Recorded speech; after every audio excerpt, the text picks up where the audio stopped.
आप सभी का कहानियों की दुनिया में बहुत-बहुत स्वागत है। आपके साथ मैं दुख भरी, सुख भरी, हर परिस्थिति वाली कहानियाँ शेयर करूँगी, जो हर व्यक्ति के साथ लाइफ में होती रहती है। कई लोग हर परिस्थिति से गुजरते भी हैं, तो मैं आपके साथ सत्य घटना के आधारित भी और कहानियों के आधारित भी मनोरंजन भी आपके साथ कहानियाँ लेकर आऊँगी। तो मैं आज आपको 4 बहनों की दर्द भरी कहानी सुहाग की मैं आपको सुना रही हूँ। हम 4 बहनें थीं। मेरी शादी बहुत छोटी उम्र में हुई थी। मेरा कोई भाई नहीं था। हम 2 बहनों की शादी पापा ने एक साथ कर दी थी। मेरी बड़ी बहन उस वक़्त 17 साल की थी और मैं बस 14 साल की थी। मेरे ससुराल में ज़्यादा लोग नहीं थे। मेरे पति, सिर्फ़ 2 भाई थे। मेरे पापा ने जैसे-तैसे करके दहेज इकट्ठा कर हम दोनों बहनों की शादी की थी। मेरे पापा ने बड़ी बहन की विदाई शादी के तुरंत बाद कर दी थी। मेरी विदाई को उन्होंने रोक लिया था। मेरा पति भी अपने बड़े भाई के साथ ही काम कर रहा था। वह काठमांडू में कोट पेंट का सिलाई करता था।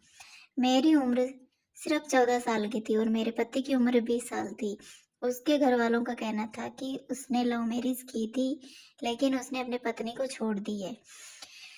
उनकी लव मैरिज शादी ज़्यादा दिन तक ना टिकी थी। हम लोग गांव के किसान थे। मेरे पापा ने उन लड़कों वालों की इतनी छानबीन नहीं की, झट से रिश्ता मिला और उन्होंने तुरंत शादी कर दी।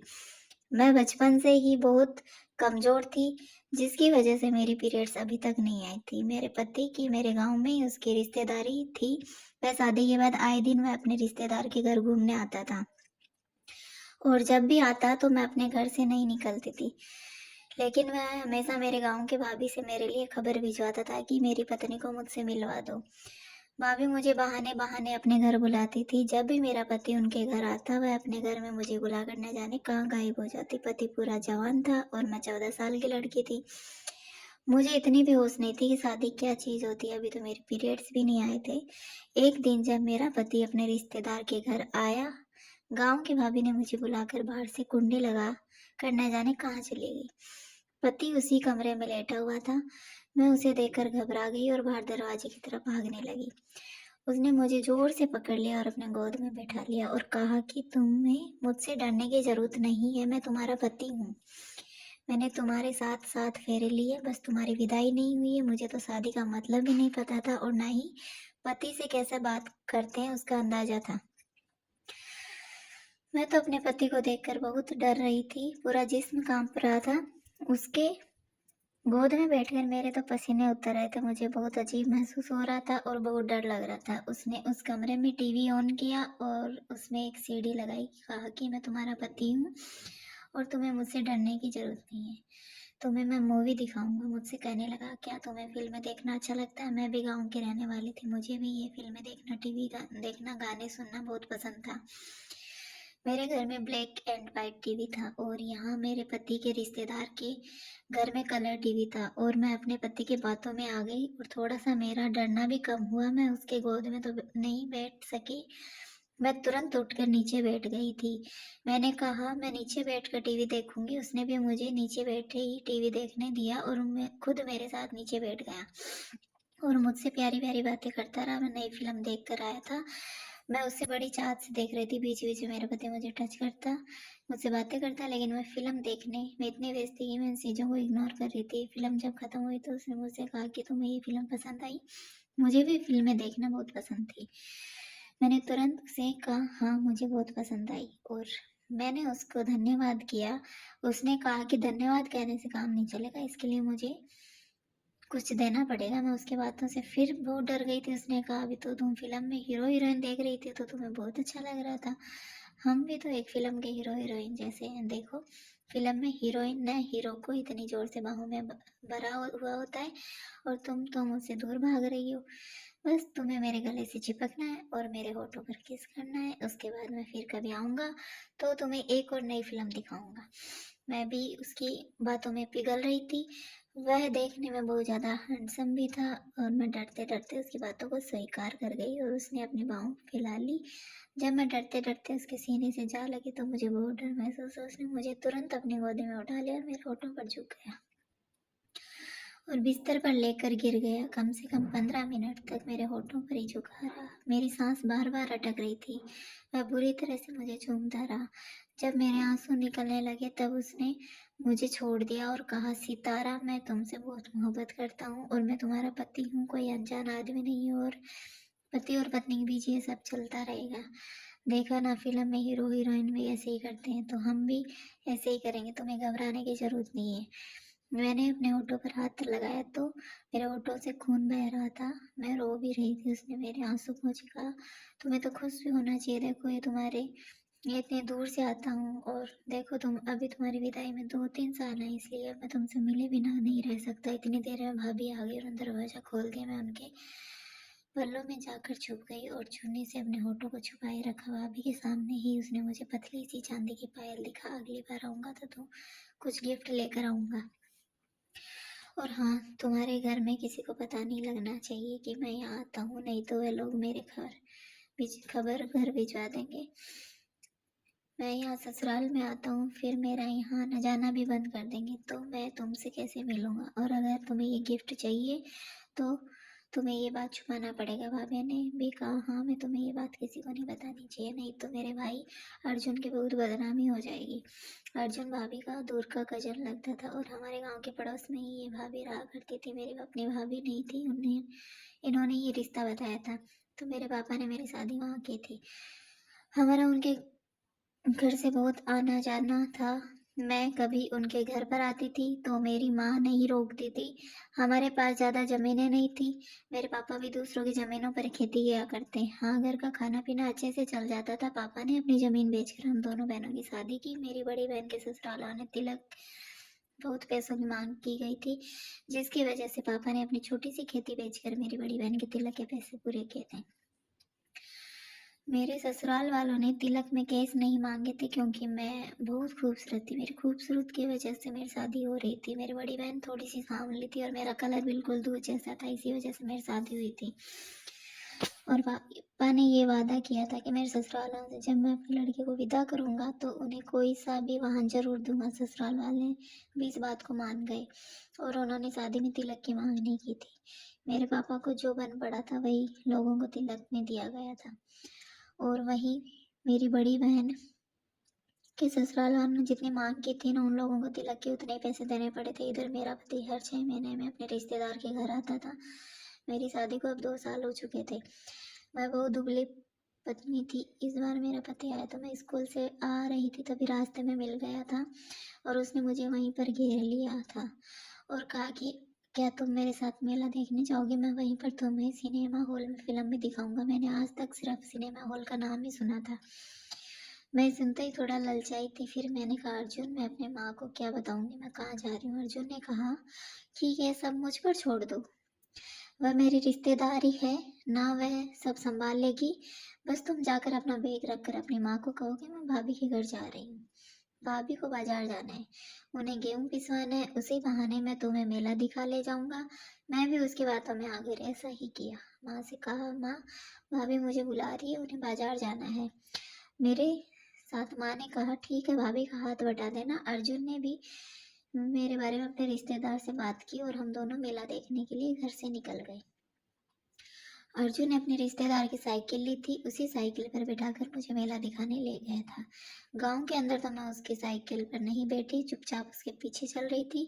किसी को नहीं पता चला कि मेरा वह पति है। जब गांव से बाहर रोड पर पहुंचे तब उसने कहा कि अब तुम मेरे साइकिल पर बैठ जाओ। मैं उसके साइकिल पर पीछे बैठने लगी तो उसने तुरंत मेरा हाथ पकड़कर आगे बैठा दिया और कहा कि तुम मेरी हीरोइन और मैं तुम्हारा हीरो, तो तुम आगे बैठोगी। साइकिल चलाता चलाता वह न जाने मुझे कितनी बार चूमता रहा। मेरे गालों पर बार बार अपने गालों से टच करता रहा। मेरे दिमाग पर तो मेला देखने का धुन सवार था, तो मैं उसके इस टचिंग को इग्नोर कर रही थी। हम दोनों मेला में पहुंच चुके थे। उसने मुझे मेला झूला झुलाया। झूले पर भी मुझे जोर से पकड़ता था, कभी मेरे कमर को पकड़ता था, कभी मेरी छाती पर हाथ रखता था। मैं झूला झूलने की धुन में इन सभी चीज़ों का एहसास कम कर रही थी। उसके बाद उसने मुझे सिनेमा हॉल में फिल्म दिखाया। वह भी बहुत रोमांटिक सी फिल्म दिखाई जिसमें बार बार हीरोइन एक दूसरे को छूते थे, किस करते थे। जब भी कोई ऐसा सीन आता था तो वह मुझे जोर से पकड़ कर चूमने लग जाता था। अब मैं इस चीज़ पर ज़्यादा रिएक्ट नहीं कर रही थी, खुश होकर सिनेमा हॉल में फ़िल्म देख रही थी। पूरे फ़िल्म के बीच में मुझे चूमता रहा और मुझे टच करता रहा, कभी मेरी छाती को छूता, उसे मसलता, कभी मेरे गाल को छूता, उसे मसलता। उसने मुझे शाम से पहले ही घर पहुंचा दिया। इस बार वह मेरे लिए चांदी की अंगूठी लेकर आया था। इस बार उसे कहने की ज़रूरत नहीं पड़ी, मैंने खुश होकर धन्यवाद कहा और उससे गले से लगा लिया। अर्जुन ने इस बार भी मेरे होठों का निशान दिया था और मेरे होठों से खून निकल आया था। पिछली बार जब मेरे होठों से खून निकला था और मेरी माँ ने देखा तो मैंने झूठ कहा, माँ दरवाजे से टकरा गई थी, मेरा मुंह दरवाजे पर लग गया था। भाभी ने मेरी माँ से यही बताया। भाभी को सब पता था मेरे और पति के बीच क्या चल रहा है। अब मैं 8वीं क्लास में आ गई थी। मेरी शादी को 3 साल बीत चुके थे। मेरी दीदी के ससुराल वाले अच्छे नहीं थे। उसका पति शराब पीता था, उस पर हाथ उठाता था। सास भी आए दिन शिकायत करती थी। मेरी बड़ी बहन अब मायके में आकर रहने लगी थी। इतना तिलक देने के बाद भी उसके ससुराल में उसकी कोई इज्जत नहीं थी। जब पति ही अच्छा नहीं था तो क्या इज्जत मिलना था। अब वह ससुराल से हमेशा लड़ाई झगड़ा करके मायके में ही पड़ी रहती थी। मेरे पापा भी परेशान हो गए। मेरे 2 बच्चों की माँ बन चुकी थी। दोनों बच्चों को लेकर यही मायके में पड़ी रहती थी। मैं उसे देखकर बहुत परेशान रहती थी। मुझे अर्जुन को लेकर भी बहुत चिंता सताने लगी थी कि मेरी सास मेरी माँ के पास हमेशा फ़ोन करती थी, हालचाल पूछा करती थी और मुझसे भी बात किया करती थी। मेरे ससुर भी मेरे पापा से बात करते रहते थे। मेरे ससुराल वाले नॉर्मल लोग लगते थे, लेकिन अभी मैं ससुराल नहीं गई थी तो मुझे अपनी बहन को देखकर ही डर लगता था। मुझे मारने पीटने वाला पति बिल्कुल भी पसंद नहीं था। मुझे अर्जुन तो बिल्कुल ऐसा दिखाई नहीं देता था। एक दिन मेरी माँ ने मुझे बताया कि उसकी मैं दूसरी पत्नी हूँ और मेरी उम्र से की वजह से उन लोगों ने मेरी विदाई नहीं करवाई। मेरे ससुराल वालों ने कहा था 5 साल के बाद ये थोड़ी बड़ी और समझदार हो जाएगी तो हम इसकी विदाई करवा लेंगे। मेरे जेठ भी अपनी पत्नी के साथ ही रहते थे। अभी तक ऐसी कोई भी बात सुनने में नहीं आया था कि उनके घर में ऐसी कोई लड़ाई झगड़ा रहती है या कोई दारू शराब पीता है। मुझे अब थोड़ा थोड़ा इस चीज़ की समझ बूझ होने लगी थी। इस बार मेरी दीदी मेरे घर पर ही रही थी। अर्जुन भी भाभी के घर पर आया हुआ था। उसने भाभी के बच्चे से खबर भिजवाई थी कि मैं वहाँ आ जाऊँ। माँ ने भी मुझे तुरंत भेज दिया था। इस बार फिर से फिल्म की सीडी लेकर आया था। भाभी कुंडी लगाकर हम दोनों को बाहर चली गई। उसने फिल्म स्टार्ट करके इस बार वह फिल्म बहुत ही ज़्यादा अटक रही थी। अर्जुन ने दूसरी कैसेट लगाई थी। अचानक सीडी में एक लड़का लड़की दिखाई दिए। बस वही एक दूसरे को चूमते ही जा रहे थे। उसके बाद उन्होंने अपने सारे कपड़े निकाल दिए। उनके मेकअप अजीब से थे। अर्जुन ने कहा, देखो आज मैं तुम्हारे लिए स्पेशल रोमांटिक फिल्म लेकर आया हूँ और ये बहुत ही ज़्यादा महंगी। इस फिल्म को सिर्फ पत्नी ही देख सकते हैं। हम दोनों पति पत्नी हैं तो तुम्हें शर्माने की कोई ज़रूरत नहीं। इस फिल्म को देखने में बिल्कुल शर्म से पानी पानी हो गई। मैं बार बार अपनी आंखों पर हाथ रखती, मैं बार बार मेरे हाथों को हटा देता। कहता, क्या फ़ायदा जब देखोगी नहीं तो। तुम क्यों इतना शर्मा रही हो? मैं तुम्हारा पति हूँ। पति और पत्नी में कोई भी शर्म नहीं होनी चाहिए। अर्जुन ने कहा, तुम्हें शर्माने की जरूरत नहीं। देखो जैसा ये लोग करते हैं हम भी वैसा ही करेंगे।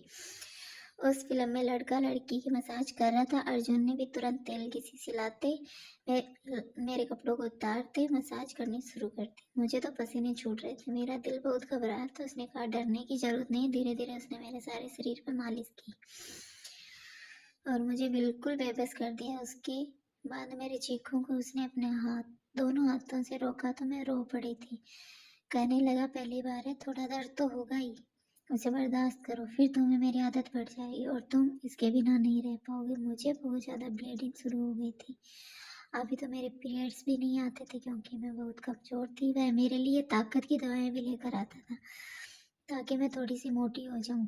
मैं खून देखकर वो डर गई थी। उसने कहा, ये सब नॉर्मल है, डरने की ज़रूरत नहीं है। मैं तुम्हारे लिए अंदर के पहनने का सामान भी लाया हूँ। उसके बाद तो वह रुकने का नाम ही नहीं ले रहा था। मैं चीख चीख कर परेशान हो गई। जब वह पूरा रिलैक्स हुआ तो मुझे प्यार से अपने सीने पर सुला लिया। तुम्हें डरने की ज़रूरत नहीं है।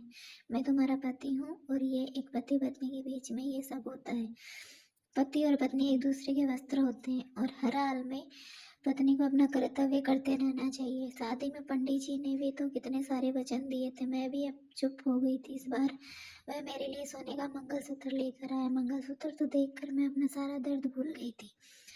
उसने मुझे बड़ी प्यार से पहनाई इस बार, तो वह मेरे लिए कपड़े भी लेकर आया था। मुझे तो खड़ा भी नहीं हुआ जा रहा था। उसने कहा कि थोड़ा-सा आराम करो फिर घर जाना और मैं भी चला जाऊँगा। अब तो शाम हो गई थी, रात होने वाली थी। रात के अंधेरे में वह मेरे घर छोड़कर अपने काम पर चला गया था और कहने लगा, ये सब बातें किसी से शेयर मत करना, ये सब हम दोनों की आपस की बातें। मैंने भी कहा ठीक है। मेरी तबीयत बहुत ज़्यादा ख़राब हो गई थी क्योंकि मेरे पीरियड शुरू हो गए थे। मेरी माँ ने भी मुझे कोई काम ना बताया और मुझे आराम करने के लिए कहा। दीदी ने भी मुझे आराम करने के लिए बोल दिया। तभी मेरी दीदी को मेरे गले में पहने हुए मंगलसूत्र पर नजर पड़ी, तो पूछने लगी, बहुत सुंदर है, कब खरीदा माँ ने? मैंने कहा नहीं, मुझे तो भाभी ने दिया है, ये मेरे पति ने मेरे लिए गिफ्ट भिजवाया था। माँ ने भी उसके बारे में पूछा। मैंने माँ से भी यही बताया। मेरी माँ बहुत खुश हुई, बहुत सारे आशीर्वाद दिए। उसके बाद मेरी बड़ी बहन के पति को कोसने लगी, पता नहीं कौन से अशुभ घड़ी में इसके पति को हम लोगों ने चुना था। निकम्मा, किसी काम का नहीं, 2 बच्चे पैदा करके इसे हमारी छाती पर छोड़ दिया। इसी तरह मेरी शादी को अब 4 साल बीतने वाले थे। अभी मेरी विदाई में 1 साल रहता था। अब मेरे पति को मेरी चिंता सताने लगी। वह बहुत बीमार पड़ गया था। मेरी सास भी काफ़ी बूढ़ी हो गई थी, अपने हाथों से काम नहीं कर पाती थी। उन लोगों ने जल्द ही मेरी विदाई के प्रस्ताव रख दिए। मम्मी पापा ने भी उनके प्रस्ताव को स्वीकार कर लिया। अब मैं मेरी उस महीने में विदाई कर दी। अब मैं 18 साल की हो चुकी थी और अपने ससुराल आ गई थी। मेरी सास की तबीयत बहुत ज़्यादा खराब थी। डॉक्टर ने उनकी सीरियस कंडीशन बताई थी। मेरे विदाई के 3 महीने बाद मेरी सास इस दुनिया से चल बसी थी। मेरा पति भी भाई से अलग होकर अपनी दुकान खोल ली थी। मेरी तबीयत बहुत ज़्यादा खराब रहने लगी थी। मेरा पति मुझे डॉक्टर के पास ले गए तो मुझे पता चला कि मैं प्रेग्नेंट हो गई थी। मेरी प्रेगनेंसी को पूरे 5 महीने हो चुके थे। मेरा पति मेरी प्रेगनेंसी का सुनकर बहुत खुश हुआ था। डॉक्टर ने मुझे बेड रेस्ट बता दिया था। प्रॉब्लम ये थी, मेरी सेवा के लिए कौन आता? पति दुकान पर चले जाते, मैं घर अकेली होती। बड़ी बहन का तलाक हो चुका था, उसका पति उसे कब का छोड़ चुका था। उसके ससुराल वाले भी अच्छे नहीं थे। वह अब मायके में ही रहा करती थी। एक बच्चे का इलाज न होने के कारण उसकी मृत्यु हो गई थी। एक बेटी उसके साथ थी। मेरे पापा भी बूढ़े हो गए थे, अब कमाने वाला भी कोई नहीं था। दोनों छोटी बहन भी जवान हो गई थी, उनकी भी शादी करनी थी। मेरा पति में बहुत ख्याल रखता था। पति ने कहा, तुम अपनी बहनों में से किसी को अपने पास बुला लो ताकि तुम्हारी अच्छी सेवा हो जाए और बच्चा भी सेहतमंद पैदा हो। मैंने माँ को खबर भिजवाई। माँ ने कहा, 2 जवान लड़कियों में इतनी दूर नहीं भेज सकती, लेकिन हाँ, तुम्हारी बड़ी बहन को मैं तुम्हारी सेवा के लिए भेज दूंगी। मेरी तलाकशुदा बहन मेरी सेवा करने के लिए आ गई थी। मेरा पति उसका बहुत मान सम्मान करता था। मेरे पति ने मेरे पापा की बहुत हेल्प की थी। मेरी दोनों छोटी बहनों की शादी करवा दी थी। दोनों के पति भी बहुत अच्छे थे। मेरी दीदी मेरी जितनी सेवा करती उससे कहीं ज़्यादा मेरे पति की सेवा करती। मेरी तबीयत की चिंता और भाग दौड़ की वजह से मेरे पति तबीयत बहुत ज़्यादा खराब हो गई थी। दीदी उनकी भी देखभाल कर रही थी। मुझे पहले तो बुरा नहीं लगता था क्योंकि मैं बीमार थी। जब मेरी डिलीवरी के दिन आया तो मैंने एक सेहतमंद बच्चे को जन्म दिया, जो कि लड़का था। मेरा पति बहुत ही ज़्यादा खुश हुआ था। हमारे घर में किसी चीज़ की कोई कमी नहीं थी। मेरा पति काफ़ी मेहनती इंसान था। मेरी दीदी को मेरे घर आए हुए 1.5 साल हो चुका था। मेरा बेटा भी पैर चलने लगा था। वह 1 साल का हो चुका था। मेरी दीदी अचानक उल्टियाँ करने लगी थी। शुरू में मैंने सोचा मौसम की वजह से होगा। उसके बाद उसकी लगातार तबीयत खराब रहने लगी। मेरे पति उन्हें डॉक्टर के पास ले गए। दीदी क्या हुआ? कहने लगे, मौसम की वजह से उनकी तबीयत खराब हुई है। डॉक्टर ने दवाई दी है, उसे खाकर आराम आ जाएगा। मैंने भी अपनी दीदी की देखभाल शुरू कर दी। कुछ दिनों में दीदी को बिल्कुल आराम हो गया, पहले जैसी हो गई, लेकिन लगातार उनका पेट बढ़ता ही जा रहा था। मुझे अब अजीब लग रहा था। अचानक से उनका पेट क्यों बढ़ता जा रहा है? मैंने दीदी से कहा भी कि आपके पेट को क्या हुआ? पहले से ज़्यादा बाहर नजर आता है, ऐसा लगता है पेट में कोई बच्चा। दीदी ने मुझसे नजरें चुराई और कहा, मैं थोड़ी मोटी हो गई हूँ, इस वजह से तुम्हें ऐसा लग रहा होगा, ये तुम्हारा वहम है। मैंने फिर इस बात की सीरियसली नहीं लिया कि माँ की तबीयत अचानक खराब हो गई थी। दीदी माँ पापा के पास चली गई। दीदी की बेटी भी 4 साल की हो चुकी थी। मेरे बेटे के साथ मेरे पति को वह पापा कहने लगी थी। मैंने दीदी की बेटी को यही रख लिया और दीदी को घर वापस भेज दिया ताकि मैं माँ की सेवा कर सके। लेकिन माँ की अचानक हार्ट अटैक से मृत्यु हो गई। पापा भी उसी सदमे में चल बसे। मैं भी अपने मायके आई थी।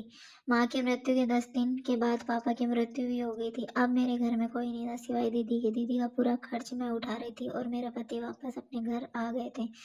लेकिन दीदी वहीं अकेले थी। 3 महीने के बाद दीदी ने एक प्यार से बेटे को जन्म दिया। मुझे इस बात की खबर बिल्कुल नहीं हुई थी। मेरा पति हर महीने हफ्तों गायब हो जाता। मैं जब पूछती तो कहता दुकान के लिए सामान लेने दिल्ली गया था। और ये मैंने नोट की थी कि जब दीदी यहाँ नहीं थी तब से ये होने लगा था। मैंने एक दिन कहा क्यों ना हम दीदी को यहाँ पर ही बुला लेते। पति का चेहरा एकदम गुलाब सा खिल गया था। मुझे बड़ा अजीब सा लगा था। मैंने अपनी दीदी को अपने पति की से किसी तरह का भी मजाक करते कभी नहीं देखा था। मेरे पति भी दीदी से नॉर्मल बात करते थे और मैंने कभी ऐसा कुछ देखा भी नहीं था। लेकिन एक बात जरूर था, मेरे पति का खाने से लेकर पीने से लेकर कपड़े से लेकर हर चीज का ध्यान दीदी बड़ी बारीकी से रखती थी। उनके मुंह से निकलने से पहले उनका काम कर दिया करती थी। मेरे पति मेरी दीदी को लेकर आए तो उनके हाथों में बच्चा देखकर मैं बिल्कुल हैरान रह गई थी। ये बच्चा कहाँ से आया? दीदी और दोनों पति दोनों ने एक ही बात दोहराई, ये बच्चा हमें स्टेशन के बाद कूड़ेदान में मिला था। मुझे उनके जवाब पर जरा भी तसल्ली नहीं हुई क्योंकि वह बच्चा दीदी के साथ ऐसे चिपका हुआ था जैसे दीदी उसकी अपनी माँ हो। दीदी ने उस बच्चे को निप्पल पिलाना चाहा लेकिन वह नहीं पी रहा था। वह बिल्कुल मेरे बेटे का हम शकल था। ऐसा लगता था दोनों की शक्ल एक जैसी। अब मुझे अपनी दीदी पर शक हो गया। मैं बिल्कुल नॉर्मल रहा करती थी, घर का सारा काम कर वही करती थी। मेरे पति ने मेरे लाड प्यार में कोई कमी नहीं छोड़ी।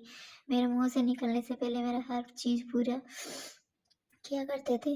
मुझे अपने पति से तो कोई शिकायत नहीं थी। वह बहुत दिलदार आदमी थे। दीदी हर महीने मेरे माँ के घर जाती तो मेरे पति ही उन्हें लेकर जाते थे और 2-3 दिन रहकर उन्हें लेकर साथ ही आते थे। मुझे शक तो बहुत है लेकिन मैं कभी उनको ना बात करते देखा ना कोई ऐसी चीज देखी थी जो उन दोनों पर मुझे शक होता। उस बच्चे को लेकर मेरे दिल में शक बहुत गहरा था। ये बच्चा मेरे पति का ही है क्योंकि उस बच्चे को मैंने दी को छाती से दूध पिलाते हुए देखा था और मेरा पति भी उस बच्चे से बहुत ज्यादा अटैच था। वैसे पति तो तीनों बच्चों से बहुत प्यार करते थे, दीदी की पहली पति की लड़की से भी, मेरे बेटे से भी और जो है नन्हा बच्चा आया था उससे भी। अब मैं इस चीज का पता हर हाल में लगाना चाहती थी कि मेरे पति और दीदी के बीच में ऐसा कौन सा संबंध है। मेरी दीदी दोनों बच्चों को लेकर और पति के साथ मेरे घर चली गई और मुझे पति ने कहा कि हम 1 हफ्ते बाद आएंगे। इस बीच मुझे भी मौका था कि मैं उन दोनों की असलियत का पता लगा सकूं। इन दोनों के बीच में कौन सा संबंध है। तभी मैं उनके दुकान के कारीगर के साथ चुपके से अपने मायके चली गई। उस कारीगर को अपने गांव से ही वापस लौटा दिया। मुझे आते आते यहाँ रात हो गई थी और माँ के घर की चाबी मेरे पास थी। जैसे ही दरवाजे की लॉक पर हाथ रखकर दरवाजा खोला तो मेरे पैरों तले जमीन निकल गई थी। दीदी और मेरे पति एक बिस्तर पर थे, दोनों ही बिना कपड़ों के थे, जिसे देख मेरी दुनिया हिलती हुई नजर आई थी। मैंने एक जोरदार चीख मारी। दोनों की हड़बड़ा कर उठ बैठे। मेरी चीख सुनकर वे तीनों बच्चे भी रो पड़े। पति और दीदी दोनों ही जल्दी से कपड़े संभालते मेरे पैरों में पड़ गए थे। दीदी ने मुझे चुप कराना चाहा। मेरे पति भी मेरे पैरों में पड़कर माफी मांग रहा था। पति ने कहा शोर मत करो, मैं सब कुछ बताता हूँ। मैं तुमसे बहुत प्यार करता हूँ और तुम्हारी जगह कोई नहीं ले सकता। सितारा, मैंने कहा तुम दोनों एक नंबर के धोखेबाज हो। दीदी तुमने मेरे ही घर में रहकर मेरे पति को ढप लिया। दीदी ने कहा इसमें अर्जुन की कोई गलती नहीं, सारी गलती मेरी है। मैं तुम्हें सब सच बताऊंगी। तुम अर्जुन को कुछ ना कहना। जब तुम्हें डॉक्टर के बेड रेस्ट बताया था तो जब तुम अर्जुन का ध्यान नहीं रख पा रही थी, तुम्हारी कंडीशन देखकर अर्जुन बहुत चिंता में था। इसको भी बहुत तेज बुखार हो गया था। अर्जुन को बहुत तेज ठंड लग रही थी। दवाई खाने के बाद भी अर्जुन की ठंड नहीं जा रही थी। तुम अपने कमरे में सो रही थी। डॉक्टर ने तुम्हें पति से दूर रहने की सलाह दी थी और तुम उसे बखूबी निभा रही थी। लेकिन अर्जुन की हालत देखकर मैं बहुत ज्यादा घबरा गई। मैंने अपने सामने ही मम्मी पापा को मरते देखा था। अर्जुन हम सब के लिए भगवान था। अर्जुन ने मेरी दोनों छोटी बहनों की शादी करवाई, वह भी अच्छे घर में और अच्छे आदमी से। और अर्जुन मेरी बड़ी मान सम्मान भी करता था। मुझे कभी आंखें उठाकर नहीं देखता था। लेकिन उस दिन अर्जुन की हालत देखकर मैं बहुत ज्यादा घबरा गई थी।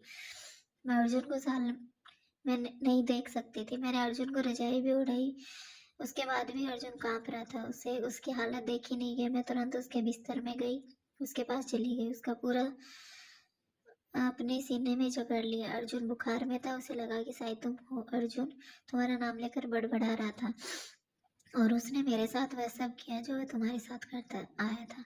मुझे भी बड़ा सुकून मिला, क्योंकि मुझे अपने पति से दूर हुए कई साल हो गए थे। मुझे भी किसी साथी की ज़रूरत थी। उस रात हम दोनों एक दूसरे बड़ी सुकून और सुख पा रहे थे। अर्जुन भी इस चीज़ के लिए कब से तड़प रहा था, क्योंकि वह तुम्हारे पास नहीं जा सकता था।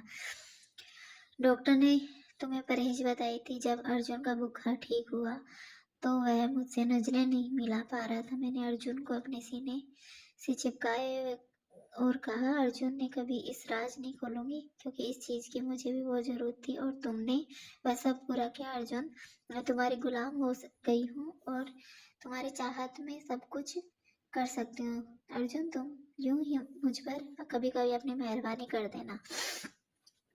मैं तुमसे प्यार करती रहूंगी, लेकिन शादी नहीं करूंगी, क्योंकि मैं अपनी बहन के सुहाग को छीनना नहीं चाहती और हम दोनों का रिश्ता यूं ही चलता रहेगा। तुम मेरी बहन को कभी धोखा मत देना। उसके बाद मुझे सब जरूरत पड़ती थी, मैं अर्जुन के पास चली जाती थी और मैं प्रेग्नेंट हो गई और मैं यहाँ मायके में आकर बच्चे को जन्म दिया। अर्जुन ने मेरी बहुत मदद की। मैंने अर्जुन को तुम्हारी कसम दी थी, कहा राज राज ही रहेगा, लेकिन आज तुम सब जान चुकी हो।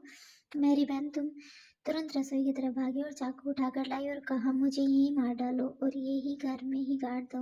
मुझे कोई पूछने वाला नहीं है, मेरे आगे पीछे कोई नहीं। मेरे 2 बच्चे हैं, मुझे पता है तुम उसे आराम से पाल लोगे। अर्जुन भी तुम्हारा है और तुम्हारा ही रहेगा। अर्जुन को कुछ ना कहना, वह हम सबका मसीहा है। दीदी की बातें सुनकर बिल्कुल हैरान रह गई। मैं कुछ ना कह सकी। दीदी की जिंदगी तो भगवान ने दी थी, भला क्यों उसकी जान लेती।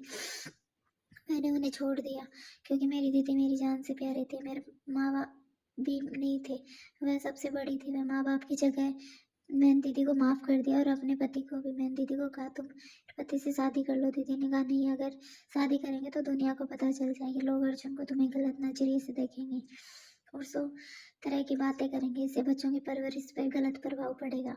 हम यूं ही अपनी जिंदगी बिताएंगे, हमें लोगों को बताने की जरूरत नहीं है। आप लोग बताइए, क्या ये बात ठीक है या गलत है? मैंने अपनी दीदी को माफ़ करके ठीक किया या गलत? और मेरा ये वीडियो जहाँ कहीं से भी आप लोग देखते हैं, कमेंट में अपने शहर का नाम, राज्य का नाम जरूर बताएं। तो ये आपको वीडियो कैसे लगा जरूर बताना, और आप सभी का धन्यवाद करना चाहती हूँ जो लोग मेरी ये वीडियो देखकर लाइक और सब्सक्राइब करते हैं। अगर आपको आज की कहानी पसंद आई तो वीडियो को लाइक, शेयर, सब्सक्राइब जरूर करना, और ऐसी ही कहानियाँ मैं आपके साथ लेकर आती रहूँगी। मिलते हैं एक नई दिलचस्प कहानी के साथ। मुझ पर सदा अपना प्यार और स्नेह बनाए रखना।